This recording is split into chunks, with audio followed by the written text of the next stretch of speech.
Over the Christmas period just gone, I found myself with a lot of time to fill, and filled it, appropriately, with consuming large amounts of various media.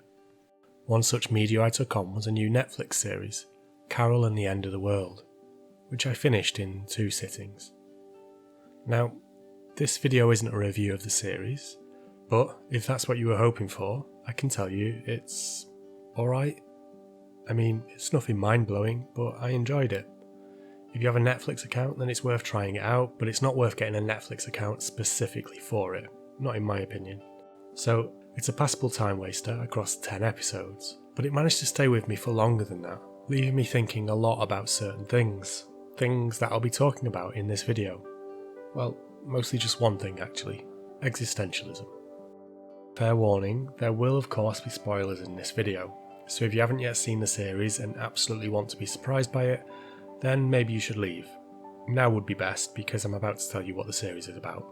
So, Carol and the End of the World is about a woman named Carol Cole living through the final months on Earth before a rogue planet, Kepler 9c, crashes into it and ends the world.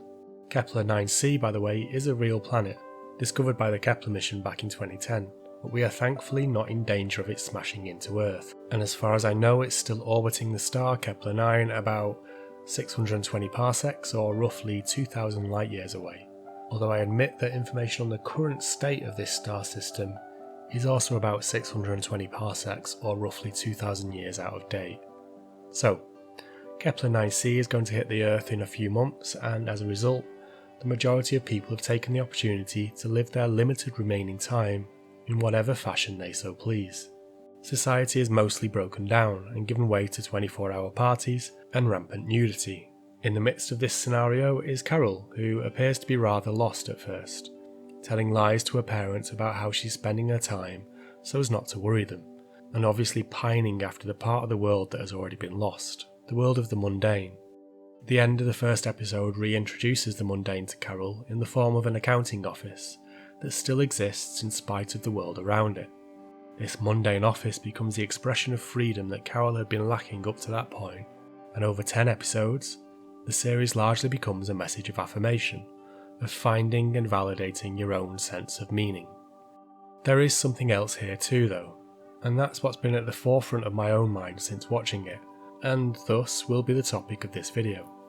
And that is the tenets of existentialism that are explored throughout the series. I don't know if this was intentional, a conscious decision by the writers of the series.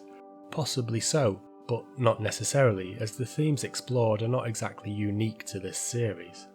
It is not even a totally unique setting, of course.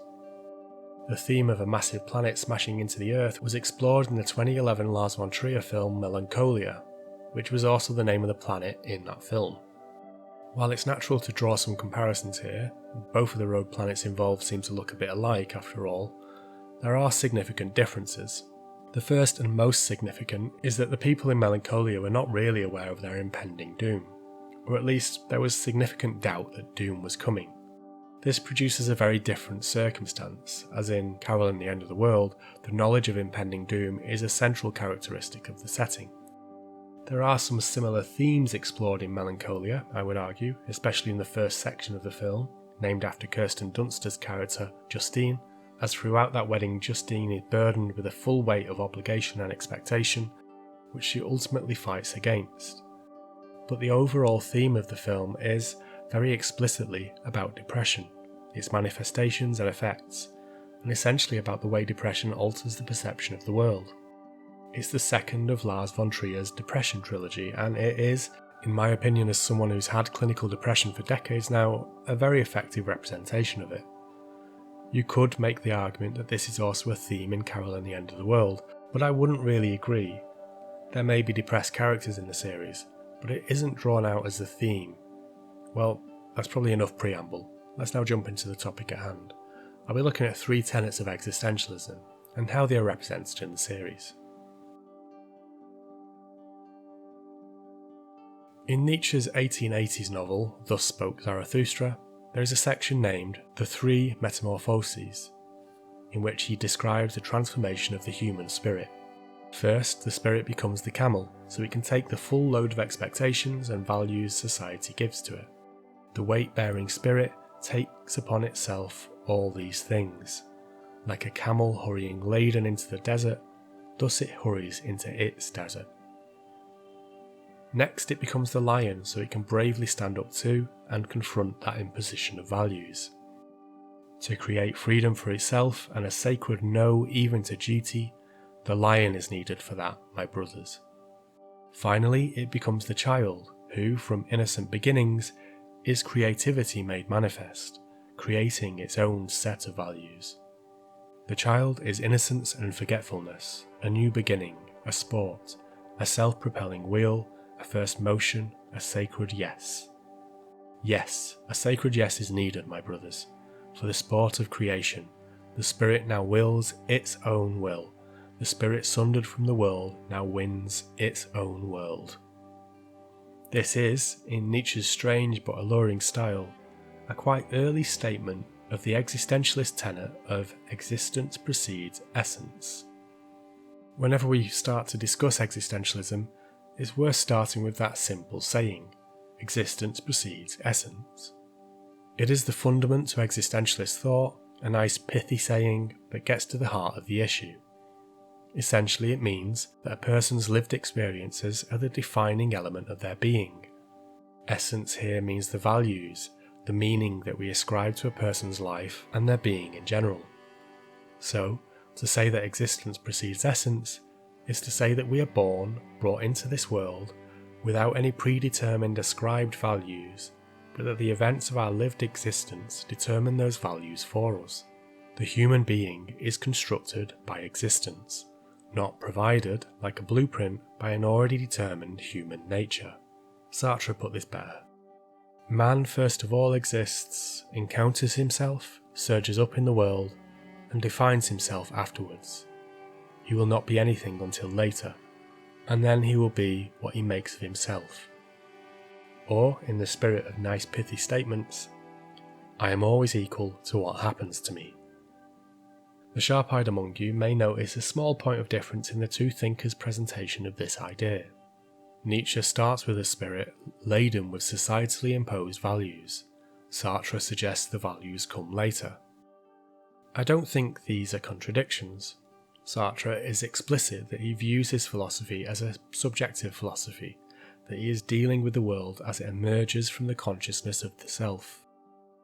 It is not, I believe, inconsistent with that idea to suggest that society expects you to adopt certain values, and you must face society down like a lion to assert your own values, and that we begin by existing and make choices as to the values we adopt, including those that society expects of us, which we may reject or choose. This may or may not convince you, it's fine either way. So, to bring us back to media, I don't think it's unreasonable to suggest that this fundamental tenet of existentialist philosophy is also a fundamental trope in various forms of media. For most narrative media, literature, video games, film and TV, we are dropped into the life of a character and learn their values as a portrait of that character, by means of the actions that they undertake that we witness. Media has many examples I could point to, of course. Quark, in Star Trek Deep Space Nine, reveals to us a concern for others that he would never explicitly admit to, by the small acts of kindness he conducts between his normal, ruthless operations. In the end, we get a character defined beyond the confines of what we expect of the label Ferengi. In Nier Automata, it isn't long before the actions of the machine life forms exceed the strict labelling we are given at the game's outset. The theme is more explicit in Melancholia, as in Chapter 1 the expectations and obligations of a society are repeatedly and forcefully pushed onto the character of Justine, and the chapter ends with that character very much situated beyond those societal expectations, having defined herself outside what was expected of her. In the case of Carol, the pilot episode reveals a world in which the societal expectations that we are used to in our own world has been sort of inverted. There is no obligation to go out and work, to hustle for basic living standards, to dress appropriately, to do anything with another in mind. The only expectation is to satisfy the self. You might be tempted to view this as meaning that the shackles of societal expectations has already been overthrown. We are post-lion in Nietzsche's formulation. Yet, this is not the case. We are simply in a situation where societal expectations are different to our own. They are still there, and they are still imposing upon the individual of Carol. In the pilot, Carol is established as struggling to live within these new societal expectations, and is at the outset, like the camel, still being laden with the values of others. This promises a series in which, by her existence, Carol expresses her own values. I think the existentialist tenet of existence precedes essence is best expressed explicitly in one of the final scenes of the pilot episode. At the end of the episode, Carol is having a dream in which she eats at a restaurant while everyone's speaking French. There's a lot going on here, but my interest is in the point when she looks at the menu and sees nothing on it.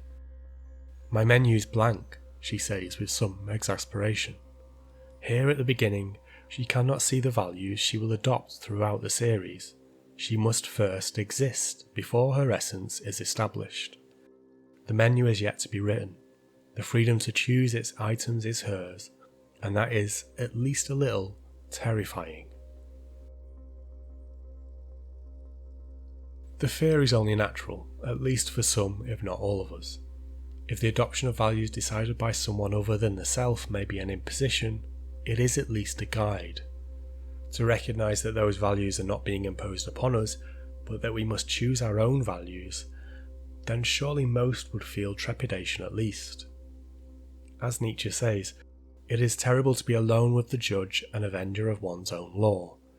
It is to be like a star thrown forth into empty space and into the icy breath of solitude. The task of creation without guidance shows us how solitary our existence truly is.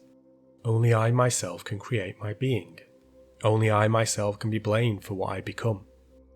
Some level of anxiety about this is really only natural. It is, after all, a lot of responsibility to craft the values of a human. As Sartre says, man being condemned to be free carries the weight of the whole world on his shoulders. He is responsible for the world and for himself as a way of being. Now, hold on, did Sartre just expand our responsibilities? So, something I neglected to mention earlier was that, for the existentialists, an individual is not simply responsible for their own creation, but, in fact, has the responsibility of creating values for all of humanity. Of the various sources I've read on this matter, I think Sartre is the most explicit on this. When we say that man chooses himself, we do mean that every one of us must choose himself, but by that we also mean that in choosing for himself, he chooses for all men. Now, this is not a solipsistic type of argument suggesting that we create ourselves and then everything else in the world is merely an apparition, a fictional character in the story of the only real person. Rather, this suggestion is again tied to the concept of essence and human values. In choosing for ourselves, we make a determination on what the acceptable values of a human are, and therefore our choice of what is correct for ourselves is also a choice of what is correct for all. As much as that's an interesting diversion, it is taking us in the opposite direction from my intended path, so I just want to emphasise this. The responsibility to choose for yourself what a human being is already a heavy responsibility. Making that choice for everyone is, of course, an even greater weight of responsibility. But the main point is just that the notion of responsibility, not really the scale of its weight.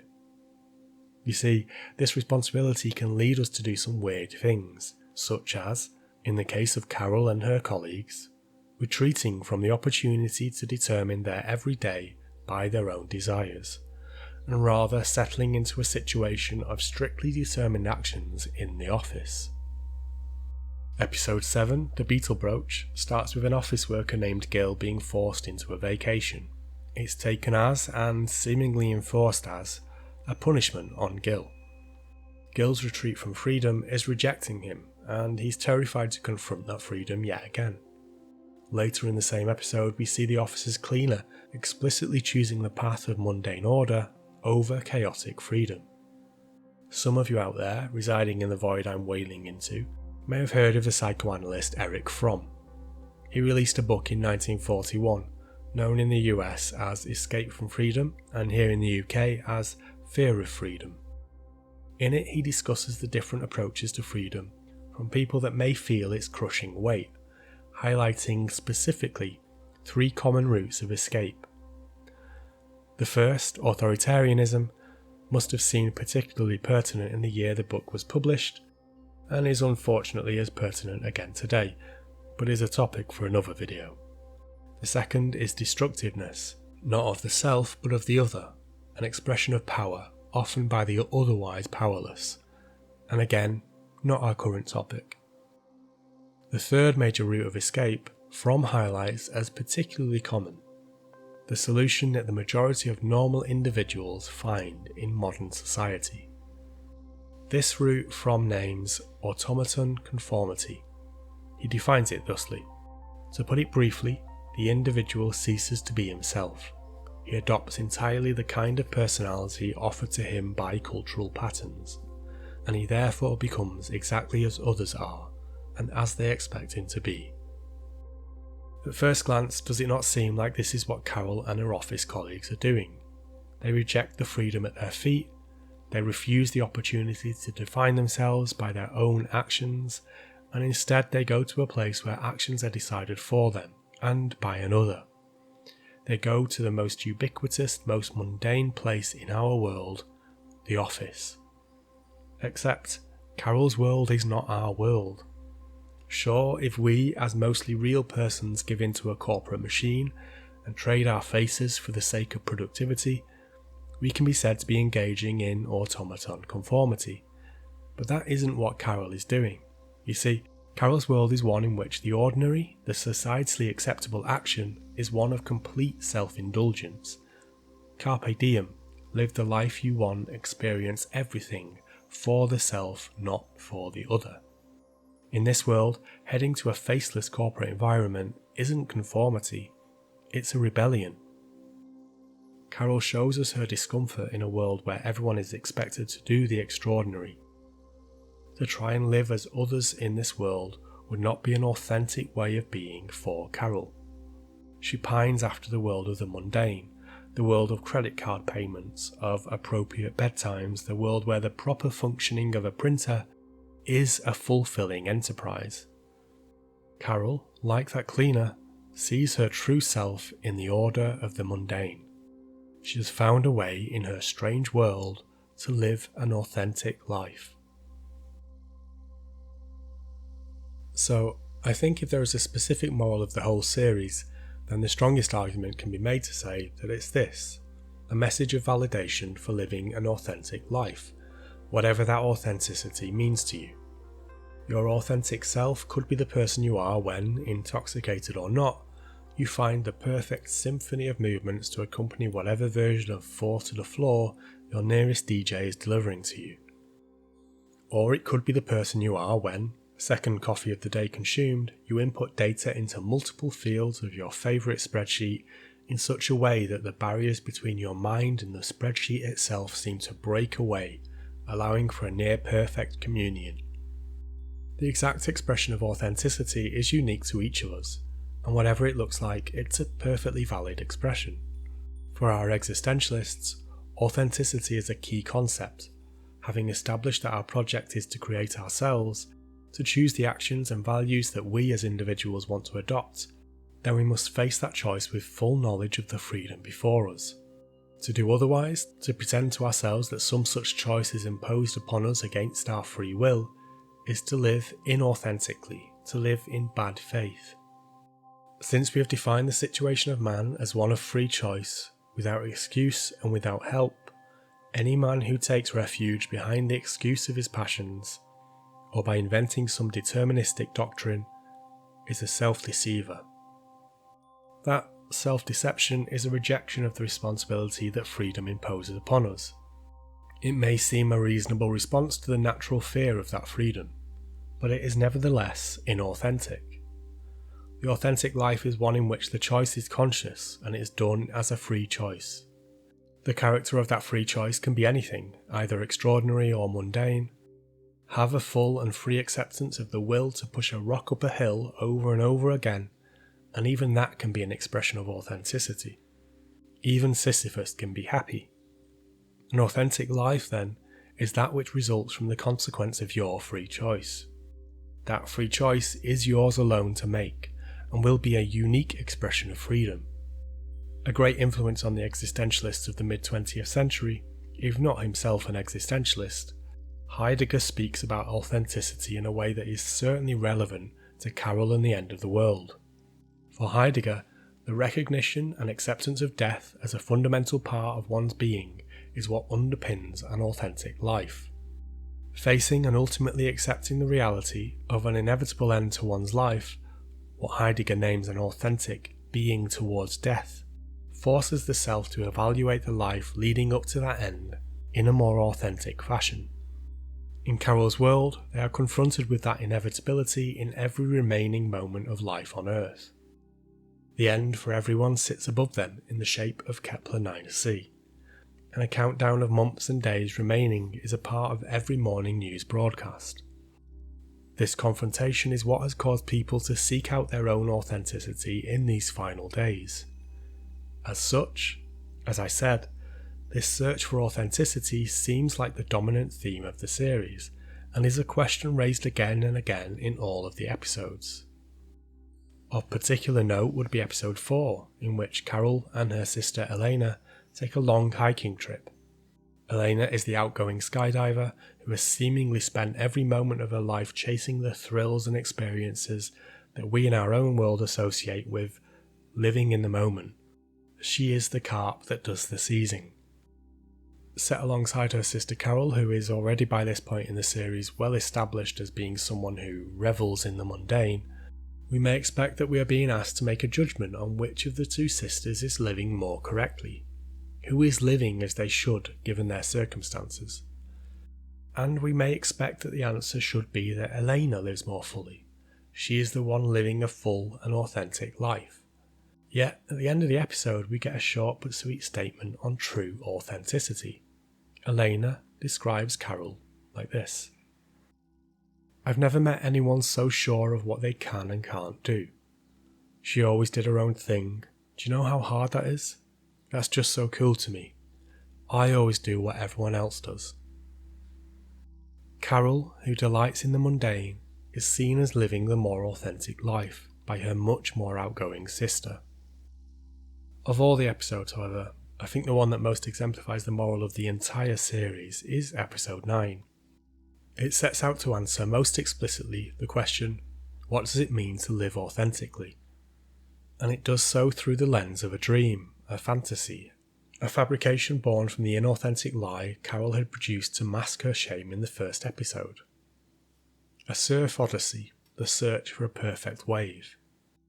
Throughout the episode, Carol searches and searches, but struggles to find the perfect wave. Here, that perfect wave is an allegorical stand-in for the authentic life, and as we watch her search and never seem to find it, we can see that the search for it consumes the life itself. Yet, eventually she sits in the same place from which she began her search, and she realises that the perfect wave is right there. The search for authenticity doesn't give us a solid object, a thing we can point to and say, that is authentic. The journey and search for authenticity is authenticity in lived experience. An authentic life is that life which is lived with the knowledge and full acceptance that we must choose an authentic expression for ourselves. So, that is, briefly, the thoughts that Carol and the End of the World made me think. It was a decent series telling a familiar story, but it's a story that we shouldn't forget. The certain imminence of death as its setting grants the people of Carol's world an extreme level of freedom, and most appear to have leaned right into that with no problem, seizing the day as it were. Carol's journey is an attempt to find an authentic expression of that freedom. While it may at first glance seem like Carol's inability to relax at a time when she should feel most free is the butt of the joke and the source of a sadness, it is ultimately a truer expression of individual authenticity than suggesting that all can find comfort in exactly the same way. Carol's actions, to lean into a mundane expression of the world as it was, is itself an act of extreme rebellion in the state of the world that she finds herself in. She must lie to save herself from shame, because she rebels against the acceptable, albeit with what would otherwise be called conformity. Some readings of the show will be that Carol is learning how to be someone who seizes the day, yet my reading, which is still not unique obviously, but it's that the authentic life that Carol chooses to live, one of ostensible drudgery and order, is just as valid an expression of freedom as any other.